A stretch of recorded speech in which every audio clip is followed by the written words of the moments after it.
Good morning, ladies and gentlemen. This is the High Dragon's Breath Bow Wow, welcoming you back to another episode of Archon's Armies. Today we will be talking about the Adeptus Mechanicus at length, and doing a little PSA for some future videos. So, without more ado, let's jump into it. Into the mythos. Now, there are three big ones with the Adeptus Mechanicus because a lot of the AdMech armies are just going to come down to situational design, and I'll explain what that means later on in this video to a degree. But the first myth is the Adeptus Mechanicus maintain large, mobile armies for constant combat. Now, we often see the AdMech armies on tabletop, or we think about them in the lore as being these enormous, multifaceted, well-coordinated army groups and military commissions that go out all over the galaxy and fight lots of different enemies. This is usually not the case. A vast majority of the time, the Adeptus Mechanicus keeps the heavier hitting and also a majority of the regular army at home. The Forge Worlds, especially the major Forge Worlds, have multiple armies on them of elite troops, along with plenty of actual support and equipment. Now, this is for many reasons, but the main one is that the Adeptus Mechanicus has a very elite army, and they keep all of those assets close to home because their continued existence is based upon the protection of their worlds. If a Forge World is lost, then a force that is hundreds of miles away across the galaxy is pretty much shit out of luck. They are screwed. They're not going to be able to do much, and eventually they will break down and lose their supply base. Plus, rebuilding a Forge World, and more importantly, restacking and supplying it, is almost impossible in many cases. For example, there are many Forge Worlds that maintain archaeotech, or long-dead xenotech, that cannot be replicated. And if that were to be taken, or if it were to be purloined by Chaos Forces, for example, and used against the Imperium, not only would that be devastating to the Imperium, getting a hold of, specialty Mechanicus technology, like STCs, it would also end that Forge World as an organization, very likely. So, the Adeptus Mechanicus keep a majority of their large, mobile, and elite forces at home, and they send out certain other forces, or they maintain a leash, so to speak, on other forces when they need to go outside of their own Forge World. The second myth, the Adeptus Mechanicus armies have uniform or have similar assets between them. So, Mars, Lucius, Crucius, Urdesh, Ermune, Belshir Binary, Fortis Binary, all of them have the same army type, or all of them are using the same type of units, or spread to a greater or lesser degree. This is not true whatsoever. So not only does this apply to the fact that forges produce different weapons, items, or equipment differently. For example, Ryza specializes in plasma weaponry, and Mars specializes in being awesome at everything, because Mars on top, baby, let's go.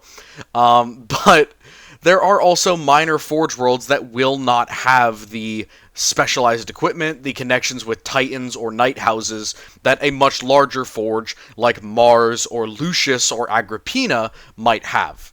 So, to compare a Forge World that is a major Forge World, say a Forge World that you've heard of, all the ones that I've talked about, Mars, Lucius, Crucius, Ermune, any of the Forges around the Eye of Terror, all of those major Forge Worlds are going to have many auxiliary forces, allied forces, whether it's Imperial Guard forces that they're friendly with, or Titans or Knights that they either keep and maintain as part of a legion, or that they are friendly with and can call on to defend themselves.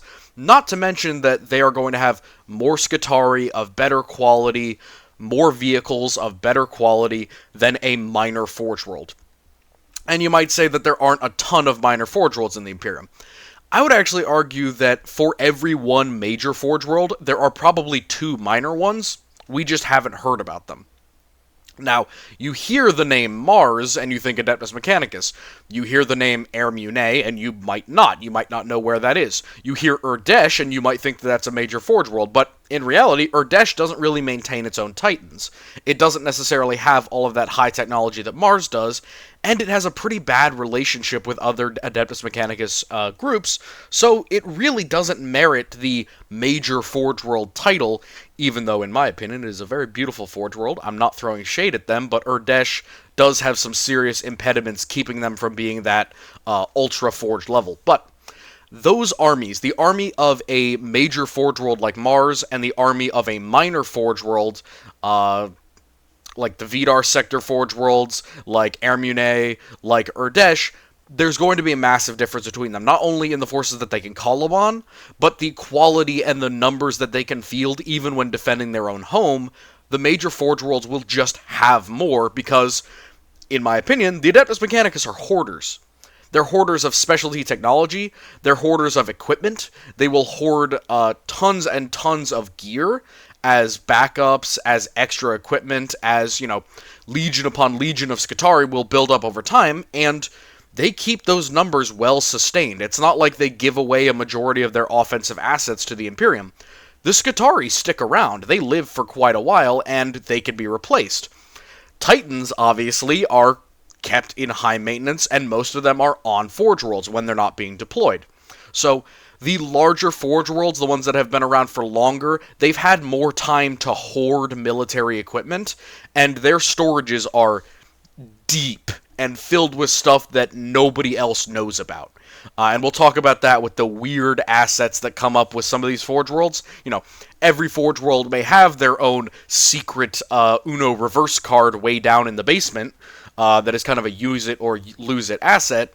But when you get to what's in the deep, the deep storages of Mars, we're talking about some stuff that is from before the Imperium of Man, and is to a level of danger that it is actually dangerous to unleash, and it's pretty much a last-ditch option to try and save the Forge. So there's a massive difference in how much time they've had to accrue this ancient and or dangerous technology, and how much of it they will have. And the last one, the Adeptus Mechanicus always deployed with X units or X assets. Now this usually applies to a lot of different things, but it applies to specialist units, and especially the ones that rely on archaeotech or tech from before the heresy. The older forges will have a lot of this stuff. They'll have, knights that they might be friendly with, or knights that they maintain on their world. They might have titans that are on their world, but not every forge world can boast this. Especially titans. A lot of the minor forges have no titans, and they might have tenuous connection with knight houses, if any. So a lot of the time, the Mechanicus is having to deal with fielding its own units when those auxiliaries are either not available or your forge just doesn't have them. So if you were a minor forge world and there weren't any knight houses that you were affiliated with, you don't have any titan legions that you maintain, you're not going to be able to field those units. So saying that every Mechanicus force will always deploy with titans or will always deploy with knights is just not true. The other thing is a lot of the vehicles and equipment that are kept alive on certain worlds won't be kept on others. So, for example, Belisarius Iron Striders, or Belisarius, whatever those Iron Striders are, those are kind of archaeotech, infinite perpetual motion machines. Those aren't going to be on every single Forge world. Some of them are going to be produced and then sold, but a majority of them are going to be kept by a Forge because archaeotech. So if you're a minor Forge world, you might have to stick with more traditional vehicles like your Iron Strider, or sorry, your, oh my gosh, I'm going to mispronounce and missay the names a dozen times, the Dune Crawlers or the Scorpius Disintegrators. So you might have to go with that instead of the more complicated archaeotech vehicles. The other thing as well is that saying that you can have something taken out of storage doesn't necessarily mean that it will. So if you have, not Cataphrons, but if you have Castellans or some other type of archaeotech robots on your Forge world, you're probably not going to send that out with every single explorer or Magos who wants to go out into the galaxy and do your work. Those are relics, pretty much. You can't really make more of them easily, and they take a really long time to train with, and using them, they're highly effective, but you want to keep them in reserve. So, the military of the Adeptus Mechanicus, you will see, is habitually conservative. They are very close to the vest when it comes to holding those assets back, because at any time, a forge that gets attacked is going to throw all of their equipment into stopping the attack. So if Chaos manages to find a forge world, they can't find them, like, in distress, or they want to avoid, the Mechanicus want to avoid being in distress or having some weakness in their defense at all costs. So they will even refuse or fight other Imperial units or other Imperial forces, including the government, to make sure that they can't be weakened in their defenses. So if the Adeptus Administratum demands a certain amount of support from the Adeptus Mechanicus, and the Mechanicus deem it as too much, or they don't want to do it, or they think that they might be in danger of threat at some point, they will straight up refuse. And, you know, they're going to have to bring the Administratum back to the bargaining table, because there's a limitation on how much they can safely send out to support the Imperial Guard or other units.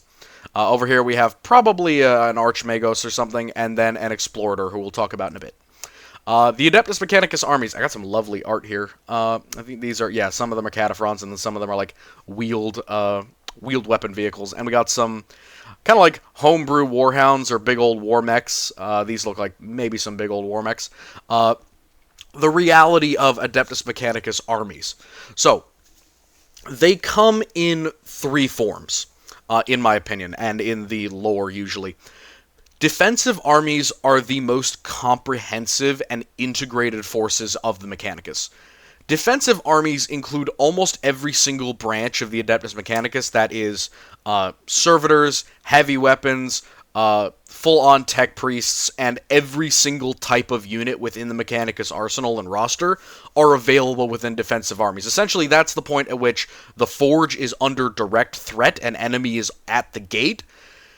Every single possible unit that is available to the Mechanicus will be used to expunge that threat, because the Forge must protect itself. It is their absolute utmost prerogative to prevent any threat to the Forge World. Any threat to the Forge World could spell the end of that Forge. You know, if it is taken over, it's very hard to purify and reset up a Forge World, and it will permanently damage your reputation. So, Urdesh has this a little bit where they are under Chaos occupation or under Chaos threat. Once they come back into Imperial hands, a lot of the tech priests and a lot of the technology is having to be stripped, thrown out, burned, destroyed, and they might even be permanently sanctioned, and that will ruin the Forge World. It will ruin their ability to do business. It will massively get in the way of their ability to make profit. It will ruin their connection with other forges, and it will endanger the Forge as a whole in terms of making money. And, not necessarily money, but continuing to have their standing within the Imperium. So these defensive armies are the most comprehensive, and when you think about that layered, multifaceted Imperial Mechanicus force, this is probably the only place that you're actually going to see it. Where you have every single part of them, including Titans, the lower level, like, combat servitors, serving next to these elite specialty units of Skitarii, and then the robots and Cataphrons and other things of that nature coming out to assist the actual tech priests on the battlefield. The only time that you're going to see that en masse, I'm talking about tens of thousands, if not hundreds of thousands, if not millions of different units equivalent, is going to be in the defense of the Forge. That's where they pull out all of the stops, and they have to hold this ground. They cannot afford to let anyone get a hold of their planet for any amount of time, because it could doom the Forge. The second thing, apart from the whole dogma of their literal planet being religious, I'm just saying in practical terms it can doom the Forge, but in more esoteric Mechanicus terms, there's holy technology that needs defending. You're on holy ground and you're desecrating it with your footsteps. I am going to atomize your feet so that you can no longer step, along with the rest of you, so that you no longer exist on my holy planet. Then the next one down, in terms of size, is mobile expeditions. And theoretically, this is kind of a gray area. Now, the Adeptus Mechanicus don't send out huge armies into the Imperium. They just do not do that. Again, for the reason I talked about, they can't afford to leave the Forge bereft of a few 100,000 defenders, because that could theoretically deadly compromise their defense. But what they will do is they will send out a maniple or two of guys, maybe a little bit less, and a few tech priests to go after a specific goal. These mobile expeditions, or the explorator units, range in size from the size of like 2 or 3 regiments of Imperial Guard. In terms of infantry, again, if I stack up infantry against vehicles, it's just going to depend on, like, quote-unquote head count. You know, how many infantrymen equals a tank, how many tanks equals a light vehicle, etc. I'll go over that if I go into the Imperial Guard at some point, or talk about Corrupt Contenders a little bit more. Again, talk about that later. Different video for sure. But these mobile expedition forces can range in size from one tech priest explorator and maybe one specialty unit, you know, maybe like a Castellan robot and then a couple squads of Scutari. My best example of this is actually from the Heresy. The tech priest who is with Lorgar during his turn to Chaos, essentially when the custodians turn upon the word bearers and they try to murder the first saint, or the first Chaos Saint, or Lady Euphrates Keeler, excuse me. Her ladyship is in sickbay, and essentially this one tech priest and his Castellan robot, along with a couple of units of Scutari, are along with the word bearers, and that would be a very small explorator expedition. He has one job. His job while he's out there with the Legion is to find, you know, special technology and bring it back for the Forge. That's his goal. You know, he might have a really specific job. He might be out there for, you know, a couple decades along with his units. So that's the minimum side, where they have one specific job. They're kind of tagging along with another military unit, and they're acting as, you know, a little bit of assistance, but more just bringing stuff back to the Forge and helping out when something specific needs doing that a tech priest is required for, instead of a tech adept or a tech thrall or something of that nature. Or, you know, if it's a higher order tech priest instead of a lower order tech priest, they're just going to be better at their job. The upper side of mobile expeditions are kind of reserved for Imperial Crusades, which I do not talk about because Imperial Crusades are a rare event. In terms of conflicts in the Imperium, you might think, well, we hear about Crusades a lot. Yes, you hear about them a lot. What you don't hear about is the random struggle for dominance between a tiny chaos cult on a backwoods feudal world and an Adeptus Mechanicus cohort that was out there for some reason checking out an ancient Necron tech piece. Or a random incursion between the Dark Eldar and a couple of Imperial Guard units. You don't hear about those, but more likely than not, because of the amount of worlds in the Imperium, it is far more likely that 100 or more battles are occurring for every Imperial Crusade that is actually launched. So, if there's 10 Imperial Crusades, you're looking at maybe 100 or more individual battles. I think that's actually a gross understatement. It could easily be 1,000 or more. But those mobile expeditions, they will go out with things like crusades, they will go out with major incursions, and when the task is a little bit more dangerous, when that technological going out after is a little bit more risky to the tech priest or tech priests involved, they will send out much more units and many more support personnel, including auxiliaries, to assist them. So one of the big things that comes to mind, if you've ever played 40k Mechanicus, that would be a mobile expedition. You have 4 tech priests, including a Magos Superior, a Magos Biologus, and I believe a Tech Magos. If I haven't played that game in a while, but I believe it was a Tech Magos. But you have several different interdisciplinary tech priests, and then you have a whole bunch of units with them, including a little naval detachment. That happens most often when the Adeptus Mechanicus know that they're going to basically stick their noses in where it doesn't belong. The most common thing that happens is they find a Necron Tomb World or a Necron Crown World, and they kind of rub their metal little hands together and go, ah yes, ours for the stealing, and they call upon an expedition fleet, and they're like, hey guys, we don't allow any of the other humans in here because their little idiot brains wouldn't be able to make use of all this technology, but we're about to make hella use of this technology, but also there's like 10,000 Necrons here, so we're going to bring a few thousand Scutari to come make sure that we don't get killed. So the mobile expeditions go up to that area where you might have, 2 to 5 cohorts of Skitarii, up to a couple thousand, and then you might have a couple more assets, a couple more robots, a lot more servitors, obviously, and more support. One of the things that will come along with those larger mobile expeditions will be Mechanicus naval assets, because they might be deploying in areas where, to put it simply, the Imperial Navy doesn't go. The Imperial Navy doesn't tend to go out into the middle of nowhere onto uninhabited planets and just sit around. If it's a tomb world, which it very likely could be if it's out in the middle of nowhere, the Mechanicus might be like, alright, let's bring along a couple of Mechanicus ships and maybe one cruiser or something of a similar weight, and then we'll do some operations on this world, grab the technology, head back. It isn't that short of a deployment. Usually this lasts like a couple of years, but they do tend to accidentally wake up the Necrons a remarkable percentage of the time. So clearly the Mechanicus are not all that stealthy when they're doing the reclamation activities.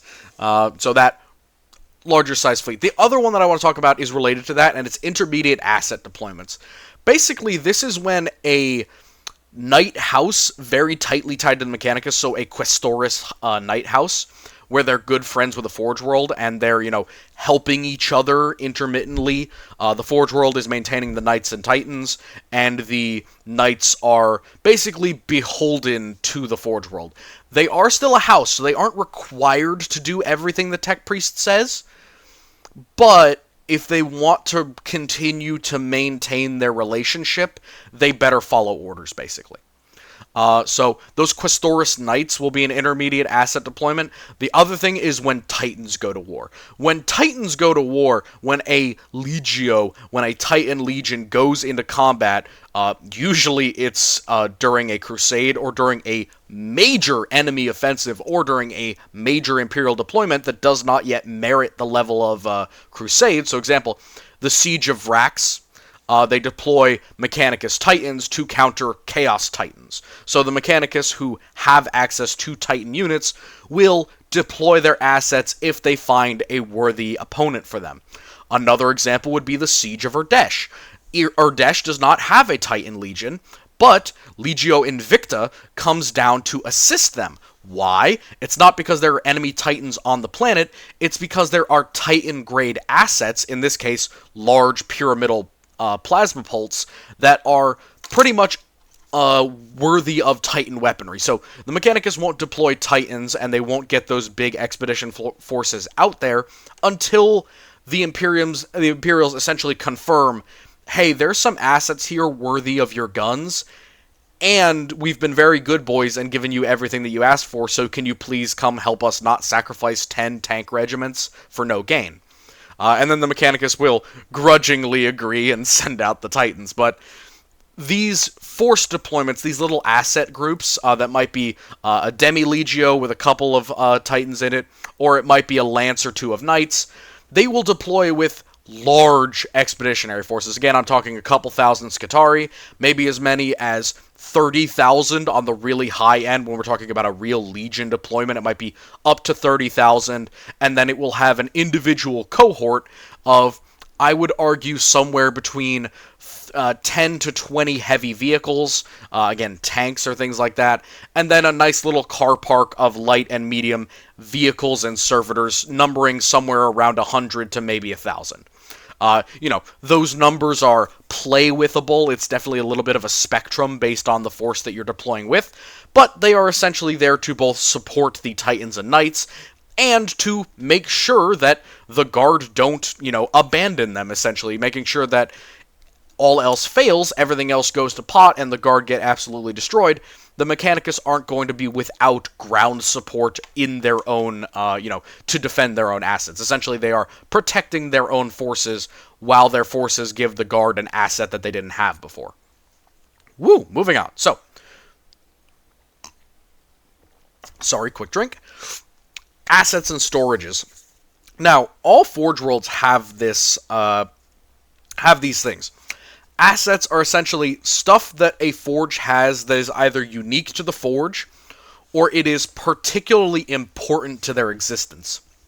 Now, this can include a lot of arcane technology from way back in the day, either from the Dark Age of technology, from the Great Crusade, or theoretically made after that, that is essentially a one-off, one-of-a-kind thing. So, certain explosives, items, weapons, all of them will fit into this asset role, where it's not necessarily defined when or how you would use them, but they are incredibly destructive and dangerous. The other thing is storages. Now, when I say that Forge Worlds have a tons of things in storage, I'm not saying that they have tons of Lehman Russ tanks, that they have tons of, artillery or las guns or anything. No, they leave that to Armory Worlds for the most part. Storages for the Adeptus Mechanicus are not a mundane task. Storages for the Adeptus Mechanicus are holding things in reserve that do not get used on a standard battlefield. Tens of thousands of landmines, naval mines, things like nuclear weaponry, things like very radioactive or dangerous weapons, heavy Volkite weaponry, archaeotech weapons. All of this stuff you will find in the Forge storages, and you might ask, why are they not using them? Why is this not going out with them? Essentially, it's because they can't make another one. If they have one disintegrator pistol on the entire Forge, they're going to save that until they damn well need a disintegrator pistol. They're not going to send that off with an explorator necessarily unless they can make another one, because an explorator can get overwhelmed and killed. He can get lost in the warp. He can disappear, and that vital, important piece of technology that may not have been playing an important role now, but not only will they not have it when the role comes for it to play, but also the enemy might have it. So there is that idea there with the Mechanicus are essentially holding every single card in the deck fanned out in their hands, and they just stubbornly refuse to play any of them until it's time for the enemy to arrive. And then when they do, they just start shuffling out cards with both hands like, and here's a nuclear weapon, here's a bunch of disintegrator weapons, here's a rad cleanser, here's a Moriax Titan that you didn't know was coming, here's an orbital space laser that you didn't see coming. Essentially, all of this storage stuff is essentially built so that the Mechanicus will have infinite Uno reverse cards for when the enemy shows up. And that is also related to assets. So, Forges that have Titans rarely send out the entire Legion to do one thing, unless it's to support, like, an entire Crusade. For example, Legio Invicta is supporting the Sabbat Worlds Crusade. That's their one job. That's their entire Legion.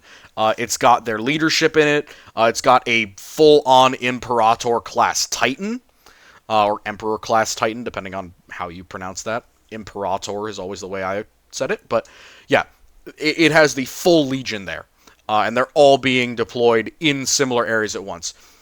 That is really rare. A vast majority of the time, these Titans require so much maintenance and so much going over and time to recover, and train to a degree, that you're not going to have them missing from the Forge for all that long. They will go out, deploy, do their thing, and then get shuffled right back to the Forge immediately, because theoretically, the Titans being gone is an invitation for another enemy Titan force to invade.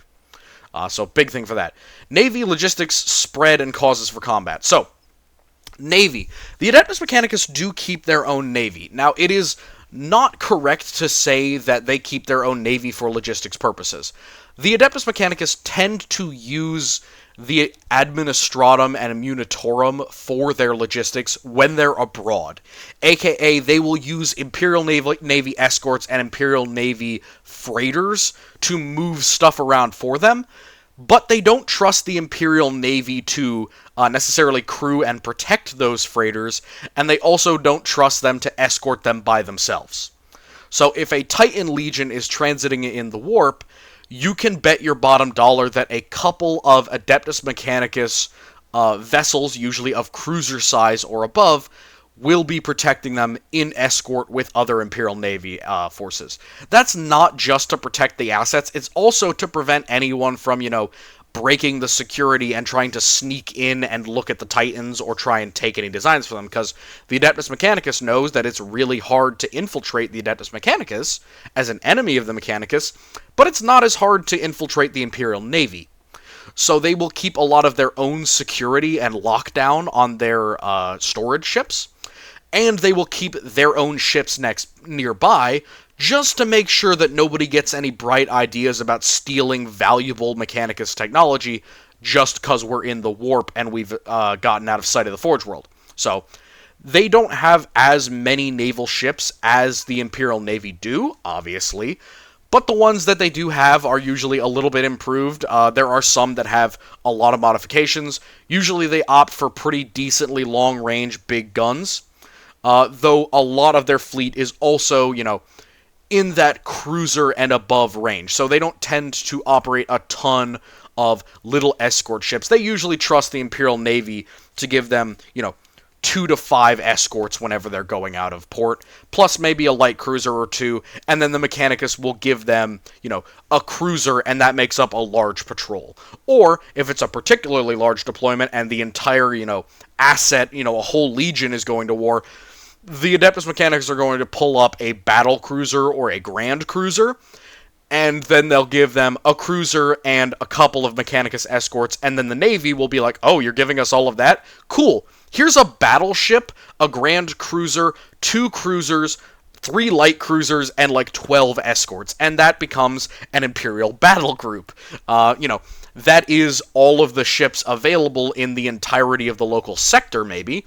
That's the entire sector battle fleet, to a degree. Matter of fact, that's actually a pretty large battle fleet.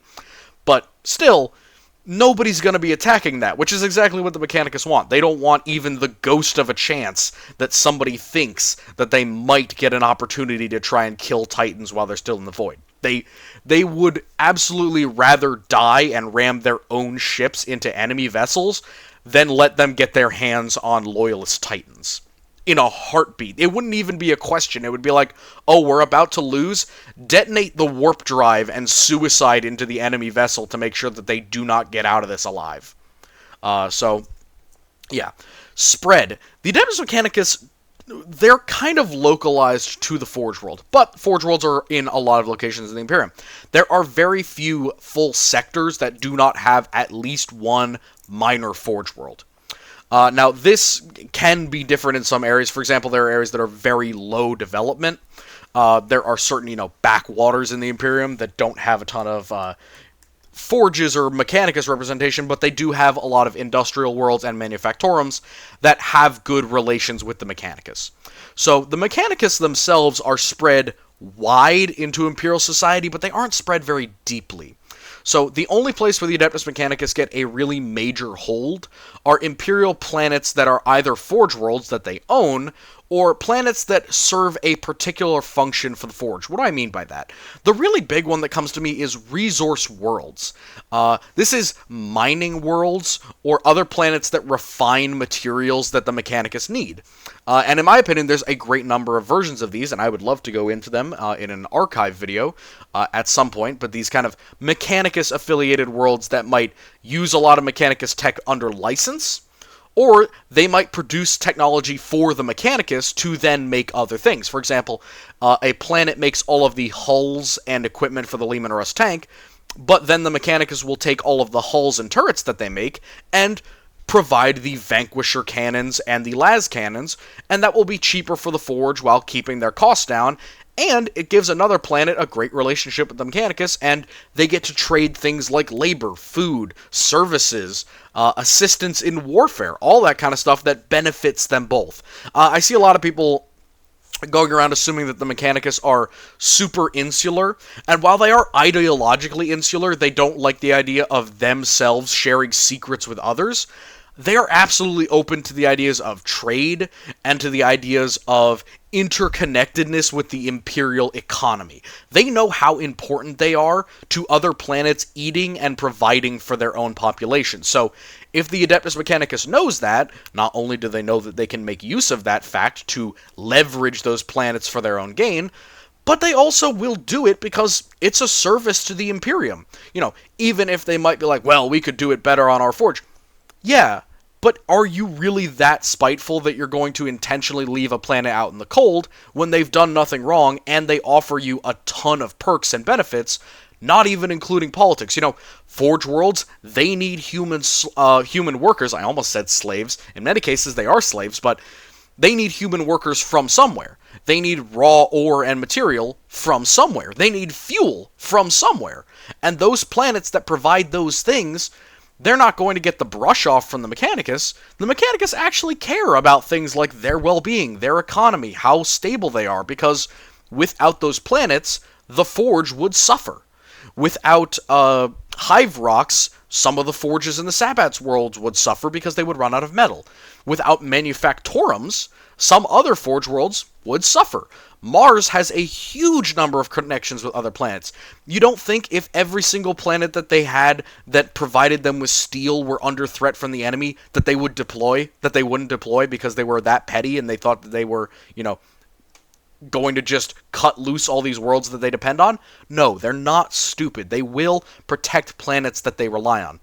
Yes, also, some forges do provide their own equipment, their own metal, their own supplies, but not a single forge in the Imperium requires no input from the outer world. If that were the case, they would not be a forge world. They would operate independently. And none of them do, which means that almost every single forge in the Imperium requires something from some other world somewhere else in the Imperium.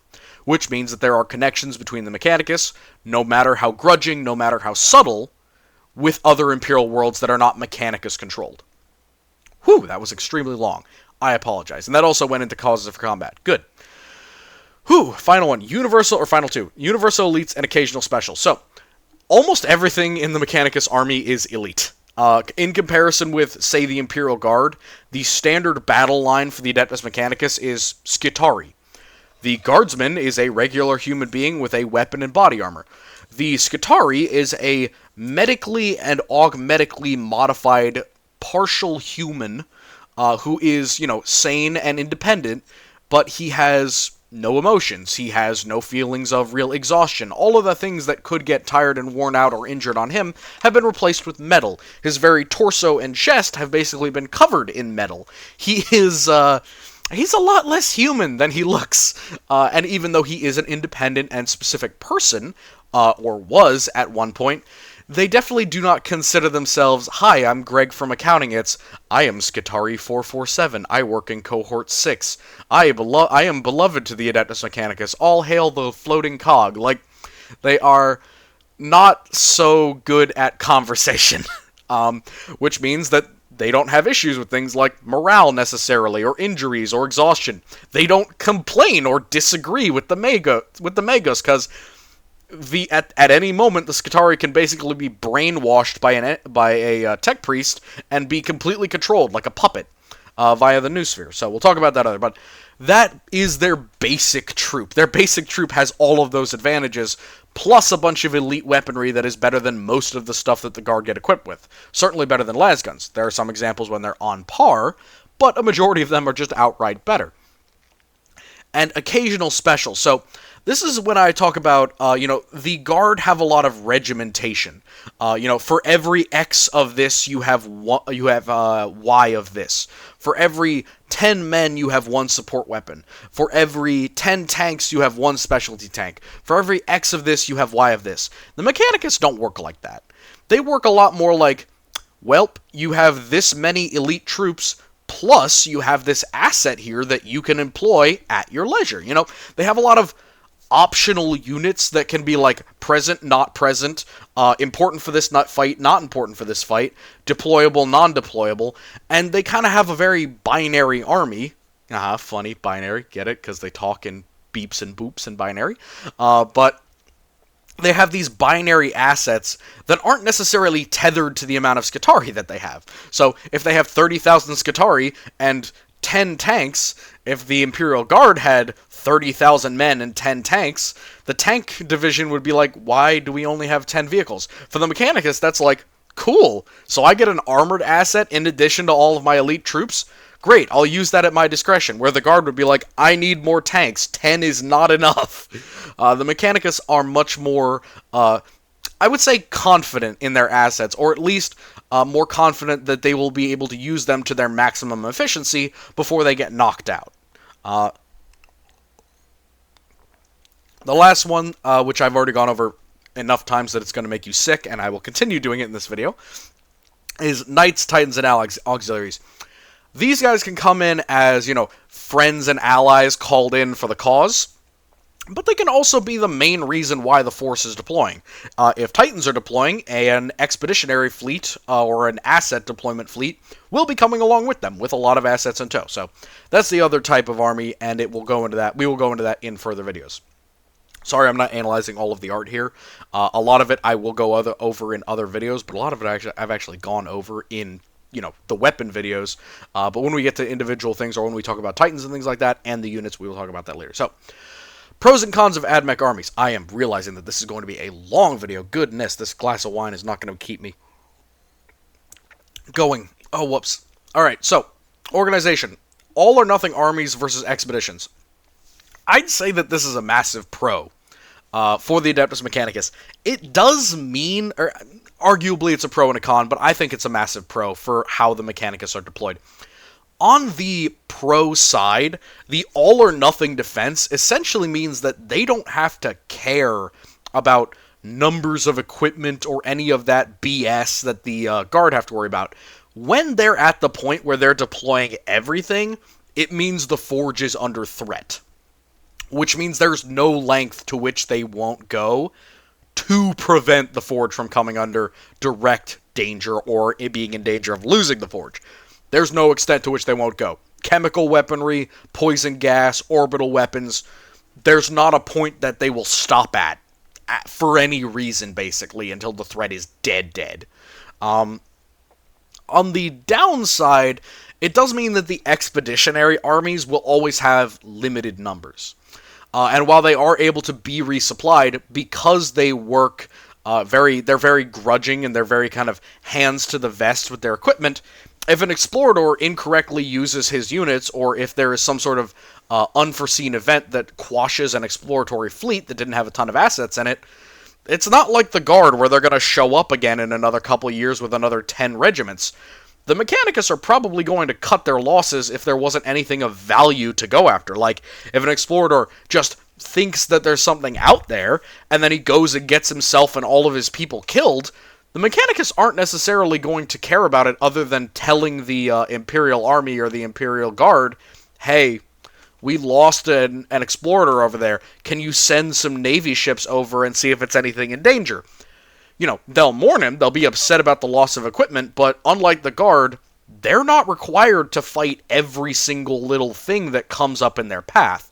They only deploy when the Mechanicus has something to gain from it, or when they have no choice. So, they keep their outgoing armies as small as possible, which means that they will have limited numbers a majority of the time. And that goes into the next one, which is numbers. Again, like I said, when they're not deploying en masse to protect the Forge, or on occasion when they're doing a whole crusading force that's going out, in tens of thousands or even hundreds of thousands in very rare cases from lots of different forges, and I'm talking about specific forges, not all Adeptus Mechanicus forces, so if you added up every Adeptus Mechanicus force within the entirety of a single crusade, that will be hundreds of thousands of Scutari and other units in equivalence, but if you're talking about just one forge, what they might deploy, if that forge isn't like Mars, and it's like one of the biggest forges available that exist, they will send out, tens of thousands of troops on a real crusade. But that does mean that, that's tens of thousands of troops. They're supplied the same way the Guard is, and if there's an interference with that supply, they can end up without a lot of their really good weapons being in high logistical support. That doesn't mean that they're useless. They definitely are better than the average Imperial Guardsman. I have to make concessions here because I realize that I don't want to offend all the Mechanicus fans, because I do know that I have opinions about the Adeptus Mechanicus that are not agreed with, but that is fine. We will continue. The next one is training. A lot of this comes down to augmentations. Even the lower grade of Adeptus Mechanicus forces have emotional suppression chips. The Scutari have this in spades. It essentially takes away all of the bits of you that were human and makes you a lot closer to a servitor. Now, it doesn't make you dumb, it doesn't lobotomize you, but it does kind of decrease the things in your brain and in your autonomic nervous system that feel pain, feel fear, really kind of get damaged by psychological warfare. Now, there are ways to affect Skitarii with psychological warfare. The best way is to go after their leadership, but there are even more esoteric ways, like there's chaos magic that can affect Mechanicus guys. There is also techno-viruses that can affect the Noon Sphere and affect the Skitarii in specific. We see this in the book Anarch, where a Berserker virus is essentially given to a bunch of tech guardians on a Forge world, and they go crazy and start killing all of the Imperial Guardsmen. One of my absolute favorite scenes, by the way. If you have a chance to read Anarch, please do, because I will talk about that book at length if we ever talk about the Blood Pact in any great detail.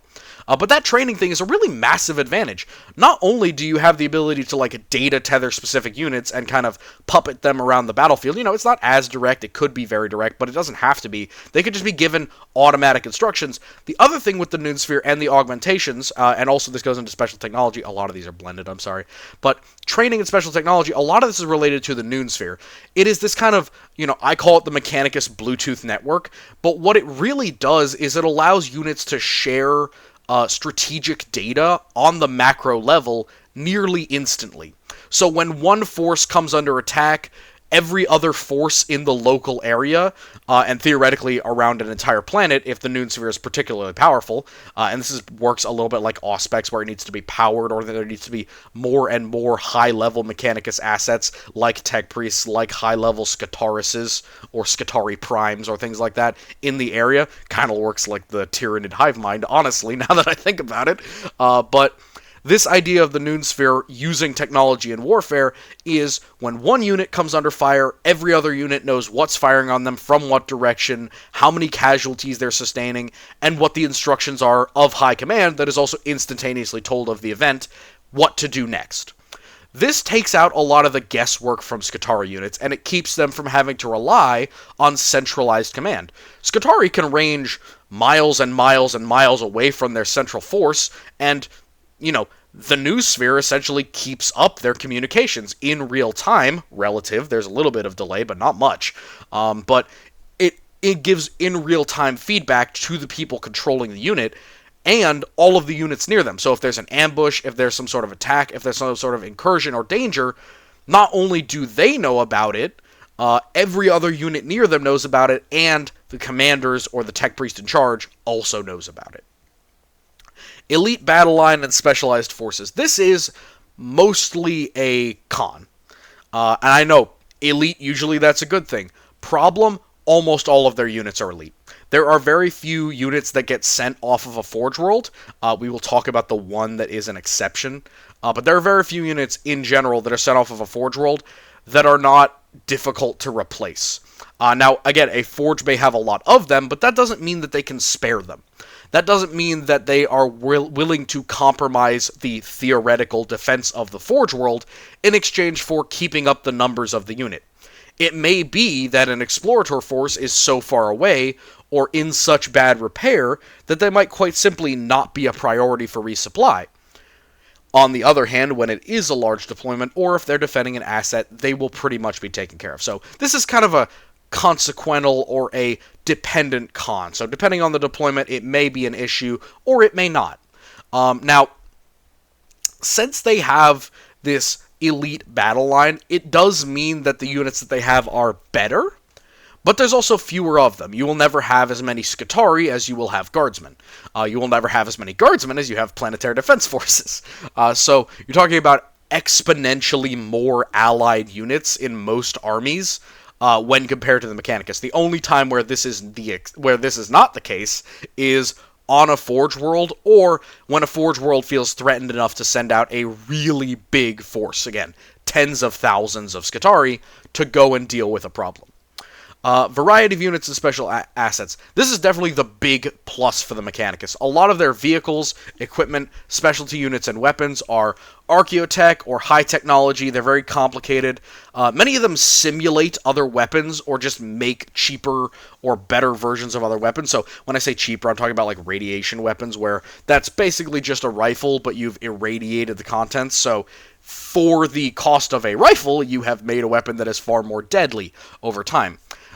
So this variety of units and assets gives them lots of options when it comes to defense, but again, on the offensive, these are not going to be deployed in mass concert. So, Sicarans, Skitarii, Titans, tanks, cavalry, all the units that we're going to talk about on the next slide, they'll only be deployed in mass, comprehensively working together tactics in large numbers on the defense. You will not see tons of these units in large numbers on other battlefields, effectively because, again, the Forge is concerned about its own defense, and there are very few reasons for Forge to deploy that much of a force, when generally the Skitarii will take care of most enemies. And when they don't have that, they will have crazy auxiliaries like Titans or Knights. Formations and unit types. So, I break these up into 4 types.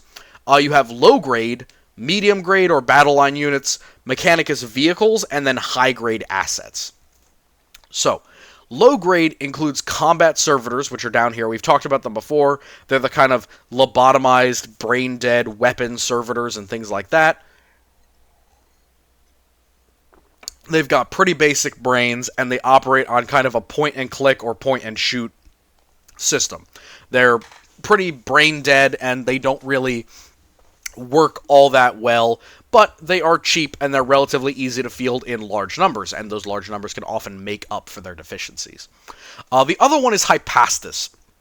Hypastus are kind of a confusing unit. A lot of the Mechanicus fans that I've talked to don't really know about them, and the ones who do are obsessed with them. And I've actually kind of gained that obsession, because I thought for the longest time that there were units in the Mechanicus that used lasguns, and I was swearing on this. I was so sure that I had read that the Mechanicus produced lasguns for the defense of their own worlds, and boom, here comes the Hypastus. Hypastus are effectively the planetary defense forces of minor Forge worlds. What are they?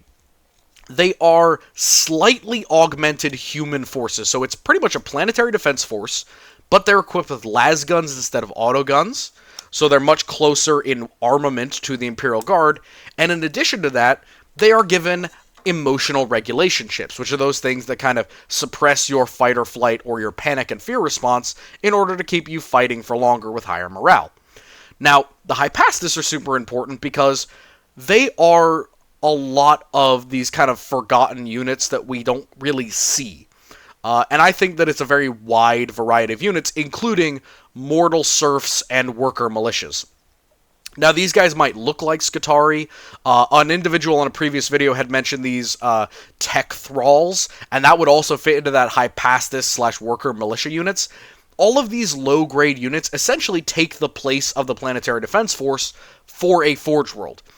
I do not think that Skitarii make up the vast majority of the defenders of any one Forge world, especially if that Forge world is minor. If it's a minor Forge world, they're going to focus on producing things for export.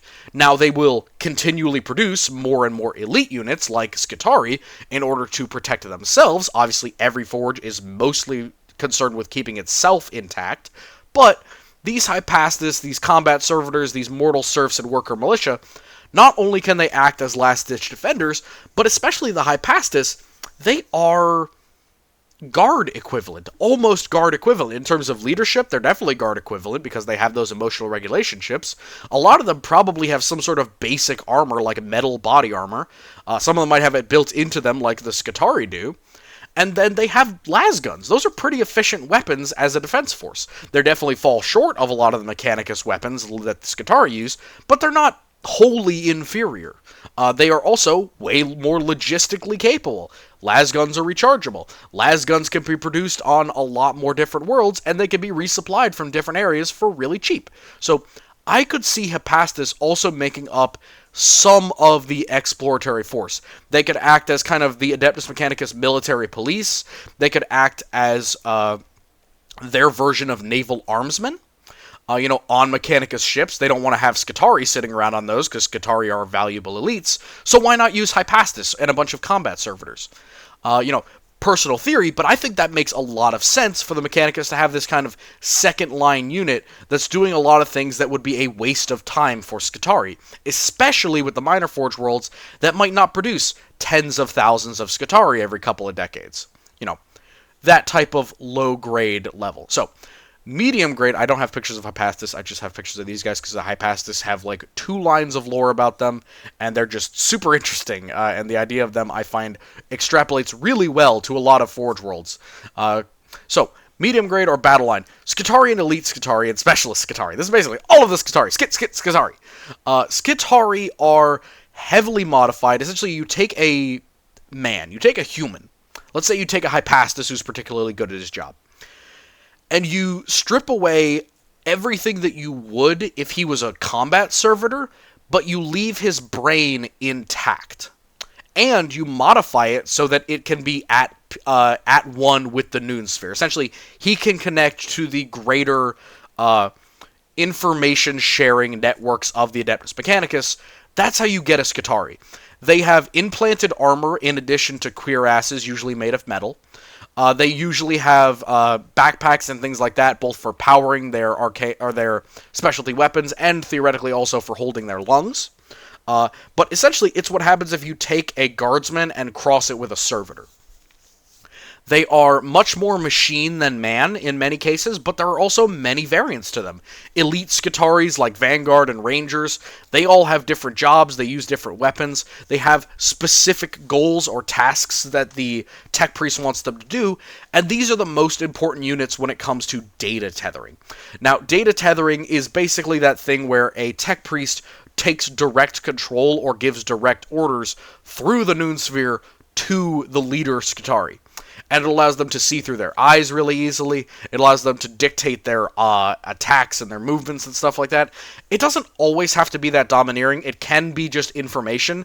But on occasion, we've also seen data tethering go down to the level of, like, put one foot in front of the other and do exactly what I say.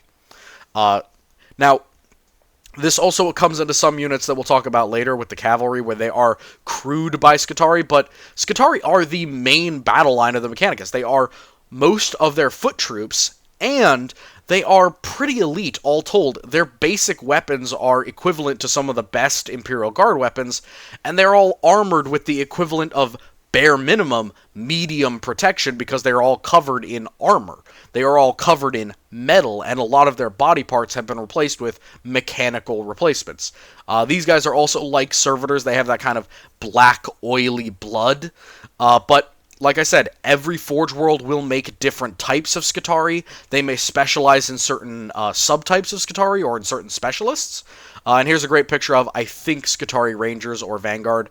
I'm sorry, Mechanicus guys, I cannot keep it straight. It's very hard for me, because I've only fought you guys like twice on the tabletop, and the only lore I know about you is from the Dark Mechanicum, so I apologize. I'm doing my best here.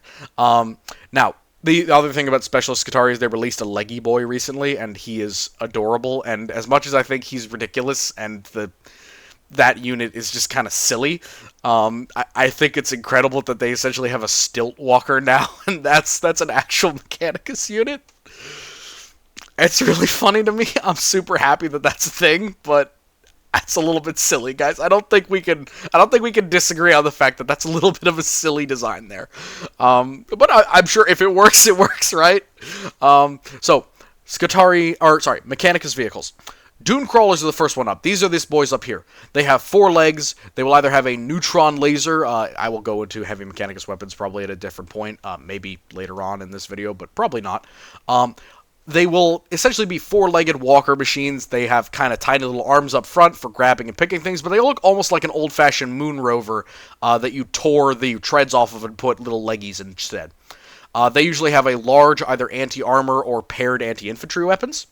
And they essentially act as light tanks and kind of medium-weight scouts for the Skitarii.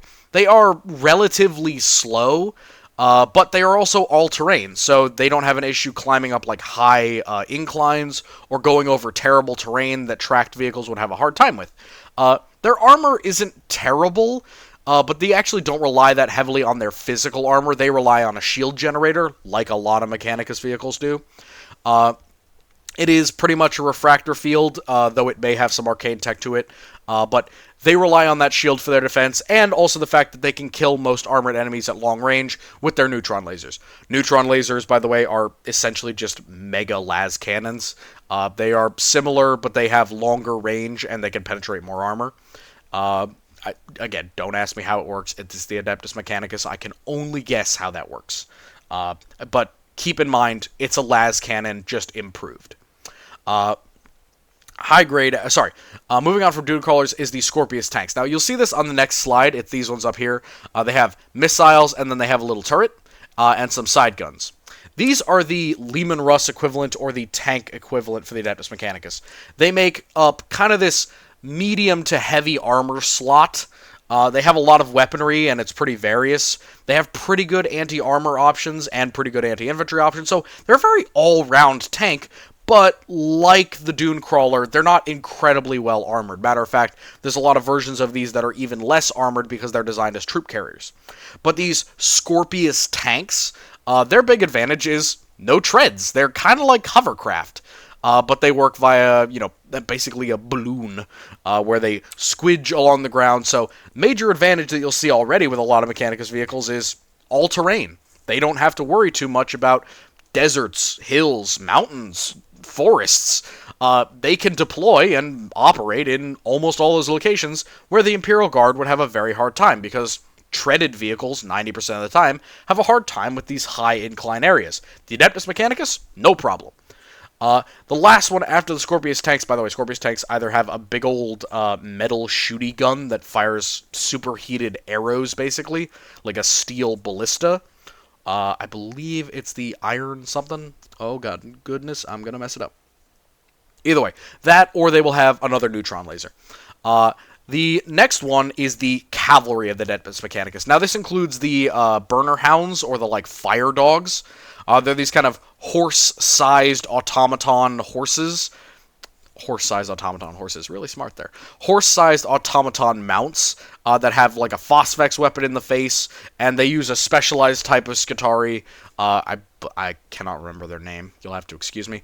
But they have these mounted cavalry units that are way faster than either the tank or the Dune Crawler, and they mount some pretty decent weaponry on top of being, actually decent scout cav. The other one is the Iron Strider, the Belisarius Iron Strider. These ones are that kind of walker chickens that have to move constantly because they can't be turned off, or they'll never turn on because, they somehow discovered a perpetual motion machine and shoved it inside of this thing. These guys can either get a single neutron laser as kind of a walker anti-tank vehicle, or more commonly they'll have a pair of autocannons. Now, the big thing with these cavalry is they can be really, really quick, and because of the Noon Sphere, they're really good at scouting. It's not even, in my opinion, that they are great weapon-wise. Some of them aren't even that great weapon-wise. Some of them have really limited range, like the Phosphor Hounds, but they are super, super useful for basically going into an area, identifying every single opponent in that area via, just trial by fire, run in, see what shoots back at you, and then run away. And then having the Mechanicus make up a plan to specifically counter whatever the scouts ran into. So their cavalry units are very light, but they can be equipped with some decent weaponry, and they're pretty durable considering that they're all made of metal. The issue being that they're crewed, and if you kill the crewman, you will pretty easily down the vehicle afterward, especially with the Iron Strider. I'm not sure if it can continue operating movement-wise. The Hound theoretically could, but I'm not exactly sure how smart they are. And you would probably have to spend some direct data tethering to get them back to you. High-grade assets. So, this includes specialty combat robots and servitors. One of the individuals on the servitor video was asking about Archaeotech servitors. And this is actually a fairly good point. This is one of those support assets that Mechanicus forces will bring out on occasion. There are very large combat servitors. Essentially, they are on par in size with dreadnoughts or armigers that are 100% servitor, but they are equipped with some specialty weaponry. I'm talking like gravity guns or big old claws, nasty things like that. A lot of these are from the Heresy, and they will be deployed on that, back foot, where you need like a legion of Ogryn-sized violent war mechs with giant claws to come out and mess up some enemy Chaos Marines or something of that nature. So those specialty combat robots or servitors, it includes Cataphrons, Castellans, and those Archaeotech servitors. The one other thing that I'd like to add to this is on occasion there are, as another lovely person mentioned in that same video, I'm so glad I did the servitor one first because it gave me a whole bunch more ideas for this one, is that there are servitors that are linked up either to AI or to very specialized systems like the Castellans that allow them to be better at their job. This is either because they're shielded, they have special Archaeotech weaponry, they have some sort of extra special control systems or battle tactics, way crazy stuff like invisibility, flight, Patroxy are another example of kind of weird Archaeotech specialty servitors or specialist Skitarii, where they are a flying cavalry unit, kind of, but they have, like, taser goads and stuff. Another thing to add here might be some of the odd Skitarii, like the heavily armed Rangers that have that pleated armor. I'm not sure if it's a Rangers. I forget exactly what unit it is. Sorry, they were on the other page. These guys here. The Tech Togmata, the specialist, like, Techno Servitor Protectors, that kind of stuff. That will come in with the special combat troops. The heavy grade assets, these guys are pretty much only going to be seen on the defensive. The only time that you won't see them on the defensive will be in those large units. They will be a small asset. Or they will directly assist tech priests like that one from the Heresy who killed those custodians with a Castellan robot. Cataphrons, because they are basically completely lobotomized, even though they're kind of the end stage of what a Skitarii can become, they will always work directly with a tech priest who's basically helping them out. Same thing with Castellans, and a lot of the Archaeotech servitors will also have a tech priest nearby, just to either make sure that they're getting repaired consistently, or continuing to assist them in their job. Helping Grandpa on his walk as he goes and kills heretics. Moving on here, we have continuing forces and weapons. Sicarans. Sicarans are kind of an alternate form of Skitarii. They are more designed for infiltration, and basically nothing except for some of their internal organs and their brain is left. Some Skitarii have more flesh, but the Sicarans do not. These guys use a lot of fancy vibroblades and claws and things like that. Most Skitarii are not melee fighters. Some of them have melee weapons, especially like taser goads and things like that. But the Sicarans are that kind of down and dirty. You can almost equate them to commando droids from Star Wars. Matter of fact, they look and operate a lot alike, and they use the same weapons. I don't know how commando droids are not just stolen straight from Sicarans. They are so close in how they operate and how they're deployed in little kill teams after specialized units. Like, you can't tell me there isn't a connection between how commando droids look in the Clone Wars and how Sicarans exist in the Mechanicus. I don't know who ripped off who here, but someone's copying someone's homework, because they look the same, they use the same vibroblade type weapons, and they both are, super, super slim and mechanical looking. Either way, away from my actual conspiracy theorying here, these guys are the melee assassination troops. Now, there are very specialized versions of these guys that are like Black Ops commando boys who go in and like murder specific targets that the Adeptus Mechanicus don't like, or members of the Adeptus Mechanicus who the government of the Adeptus Mechanicus don't like or don't support. They might find themselves fighting some Rust Stalkers that they weren't expecting to. But the big thing for them is basically they hide around and they kind of stalk within areas, and then they drop down, kill their target, and get out of there like a ninja. The only ones I didn't talk about on this page, Knights and Titans. When these guys deploy, it is, again, with that Mechanicus escort. So they are the main hitting power, especially in the anti-tank department, because they outrange most of their on-the-ground allies. But they will also have the ability to fall back and let the Mechanicus take up the slack. Lovely art here. I really love this. This is the... oh, goodness. Sorry, I keep forgetting the names. I'm so sorry. The Mechanicus stuff is hard for me. The Scorpius tanks. I believe this is... Yeah, this is the Scorpius with a Fulgurite cannon, which is, again, just a big cannon that shoots metal, or it's the Nova cannon. I'm not sure which it is. I think it's the Fulgurite cannon. But either way, pretty big, honestly. In comparison to most tanks, they're really large. They can transport troops in the back, but there are also versions, really cool ones, that are designed just to transport troops. They're kind of like big old chimeras. I think they can hold 15 Skitarii, might be 20. Don't quote me on that. All right. Moving on to famous groups and logistics. Just got some lovely art here that you can enjoy for a moment while I finish off my glass. Forge Worlds. As mentioned, Forge Worlds will have different forces based upon what they have available, what forces are loyal to them, again, like those Knights and Titans, and then what the situation is. Are they going out? Are they defending in? Are they going after a unit that they know has been lost for a good reason? Are they going after some little unit that they didn't expect to lose? Are they supporting a crusade? Are they trying to get in the way of an enemy force before it threatens the Forge World? All that stuff will matter. Naval forces, I think that the Mechanicus weight a lot of their navy towards the higher end side.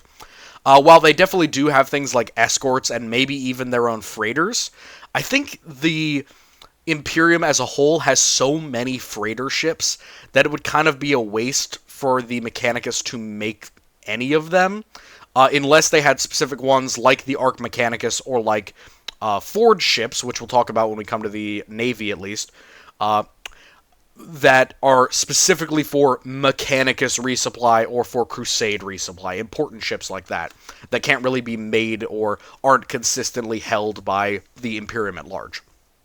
I think they weight their ships more towards cruiser size, essentially so that they can be a threat. The Mechanicus do not want to be sending out any real assets without at least a cruiser around, because that's going to discourage a majority of the enemies that they're going to fight from attacking them in the first place. Again, most enemies of the Imperium, on a day-to-day basis within the Imperium, I'm not talking like in the Eye of Terror or things like that, they're going to be discouraged by a cruiser and a couple of escorts floating around with whatever the target is. That's a really high ask for like 95% of pirates, and a vast majority of warbands will kind of think twice before they try and attack a full-on cruiser.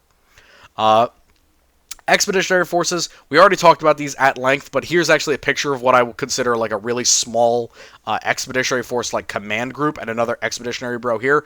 We've got a Magos Xenotech bro with his like Necron tech las cannon thing over here, and a plasma cannon. And then we definitely have an explorer here.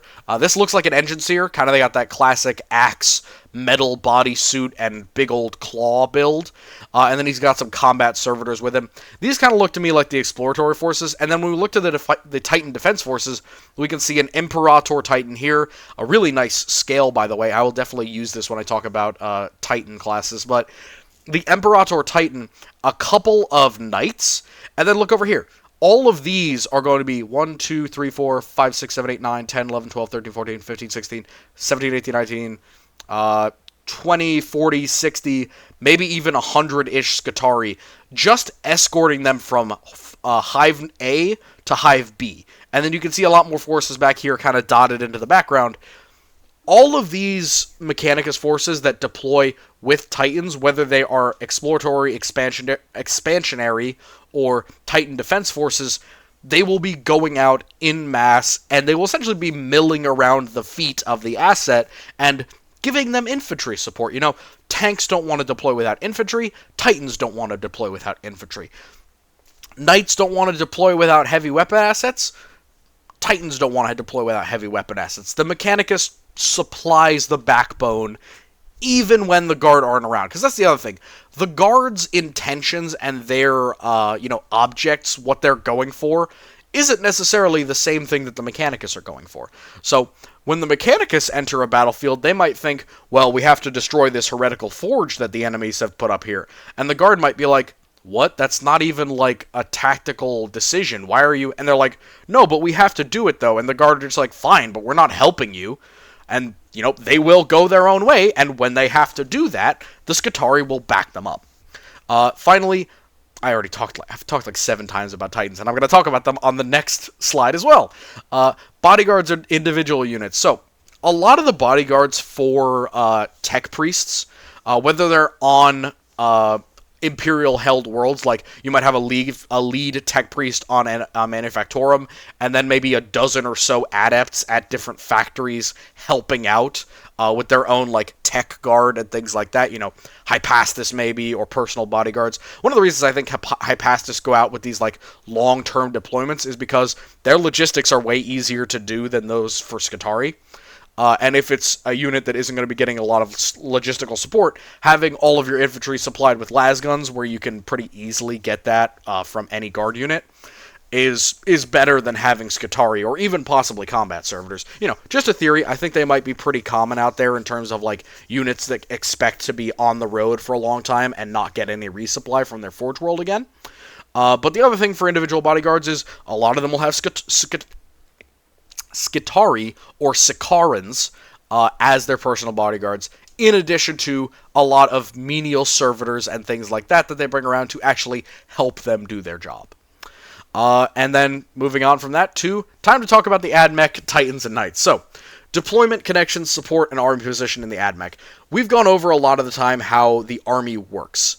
The Adeptus Mechanicus are independent from the Imperium. What do I mean by that? Obviously, they're part of the Imperial government, but they work within Imperial society, and there are a ton of individual additional videos that I can make on the topic of how the Mechanicus interact with the Imperium, what they will do, what they won't do, examples of how incredibly petty both sides have been in their constant interactions with one another.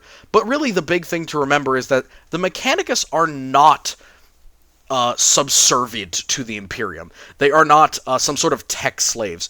But the Imperium is also not at the mercy of the Adeptus Mechanicus. They are at the mercy of them with certain things. So, the Adeptus Mechanicus has certain powers over the Imperium has certain powers over the Mechanicus. So, when the Adeptus Mechanicus deploy, when they have armies out, how a lot of that works is politics. A lot of the reasons why the Adeptus Mechanicus deploy, why they go into combat, when it's not for their own reasons, when it's not for those exploratory missions where they're going after a specific goal, like Archaeotech or Xenotech or exploration, things like that, when it's not that, there's a lot of politics involved. Essentially, both sides want something from the other. You know, the Mechanicus want resources and promises of new contracts and agreements from the Imperium. The Imperium wants the Mechanicus to get along with them and help them with supply, and they want them to deploy their really helpful Archaeotech or Titan units or Knight units in support of their offensive. So, a lot of this is politicking, give and take between Imperial High Command and the Forge World that is helping them out the most at the moment. The other thing is, the Adeptus Mechanicus is not a monolith. This is one of the things that I really dislike. People treat the AdMech like they're all on the same playing field.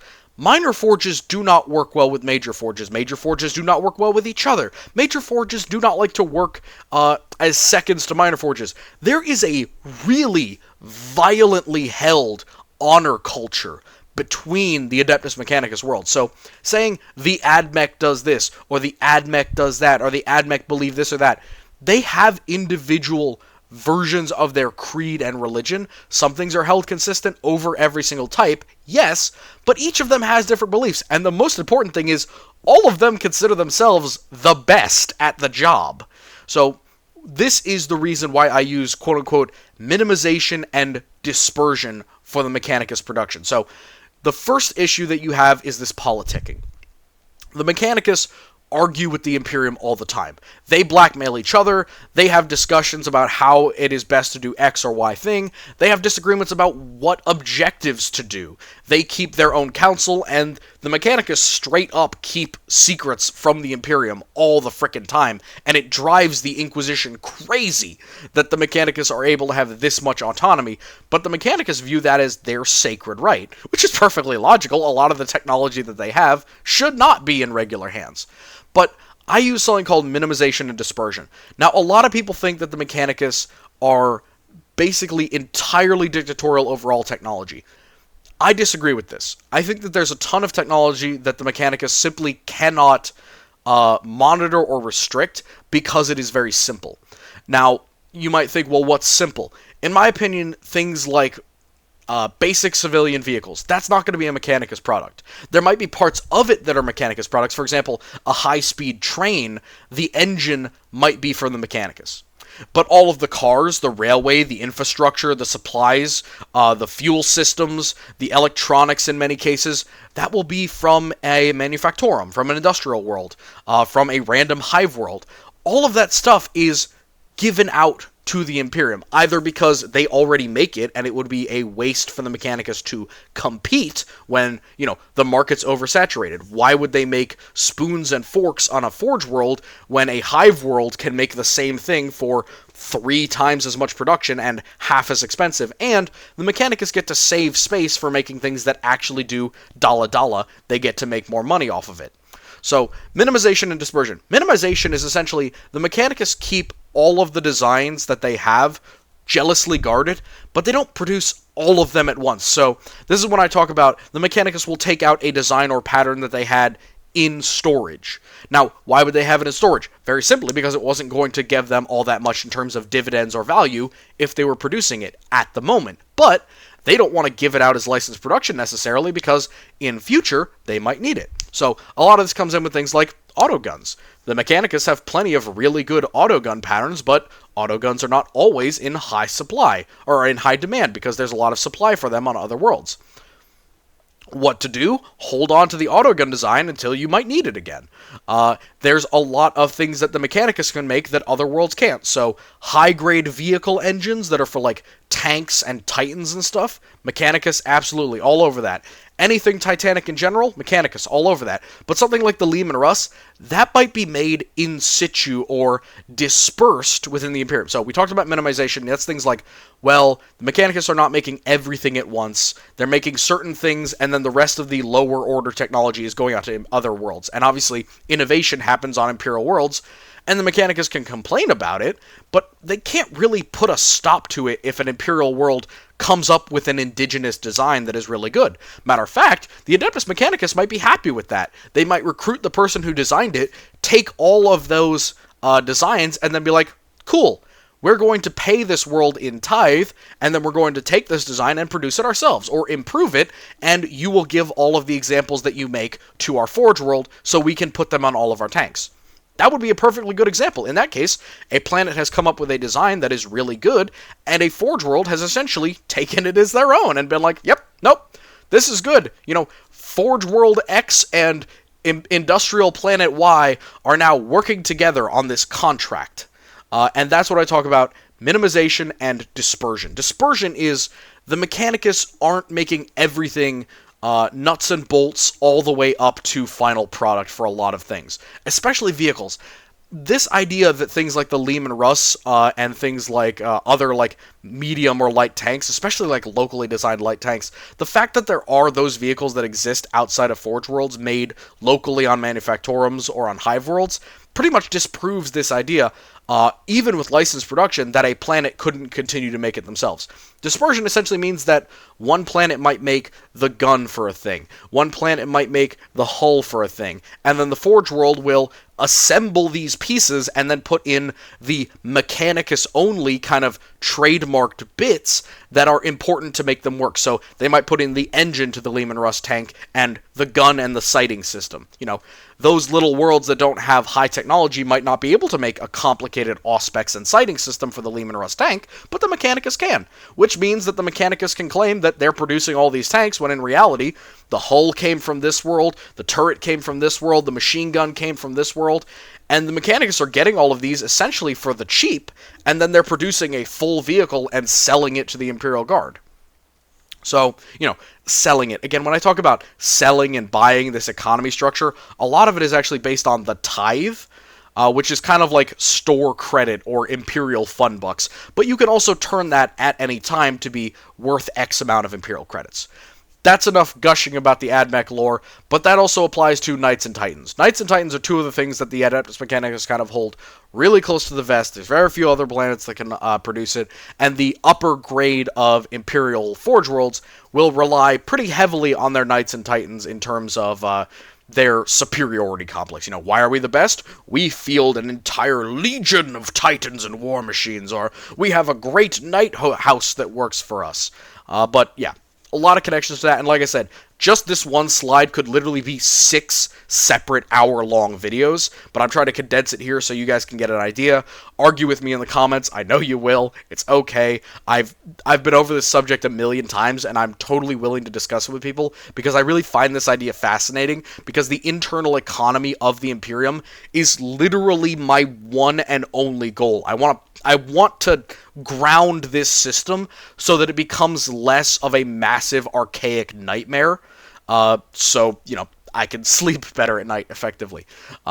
Acknowledgements. Whew, that was way longer than I thought it would be. Goodness golly gosh. Oh, I really hope that you guys enjoyed. I did too much time and effort on this one. I hope that you all enjoyed this. Please vote. I'm really open to anything now. We've gotten almost everything out of the way. We've talked about almost every major faction except for the Xenos ones. I know a lot of people wanted to do Knights and Titans and that kind of stuff, but the one thing I would ask in addition to your vote, I really want you guys to vote. I want you guys to comment the things you want. At this point, like I said, I finally finished off the backlog, so I'm not doubling and tripling up on videos anymore.